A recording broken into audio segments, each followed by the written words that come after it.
Hey everyone, and welcome back to another video. And in this video, I'm going to show you how to get a refund on missing food on DoorDash. Now, this video is going to be particularly useful for individuals. Let's say that you recently placed an order on DoorDash, but one of the items is missing, which you paid for. How do you actually go ahead and get that refund? Now, the video is going to be short, sweet, and simple, guys. There's not going to be a lot of steps involved. So in order to do this, let's first hop onto the DoorDash app. Next, we're going to click on the Me icon on the bottom right hand corner. Next, we're going to click on Settings. And then from here, underneath My Rewards, we're going to click on Get Help. Now, on the screen, it's going to ask you which order do you need help with. So simply just click on the order where you want to get a refund on missing food for.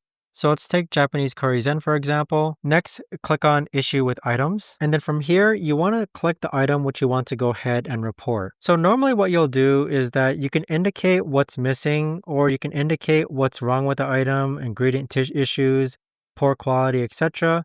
And then once you click on continue, that should offer you a refund in order to compensate for the issues with the items. But there you have it, guys. That right there is the best and easiest way that I know of to actually go ahead and get a refund on missing food on DoorDash. If you guys know of a better or easier way to actually do this, let me know in the comments down below. I would love to know. Thanks so much for watching, everyone, and I'll see you guys all in the next video.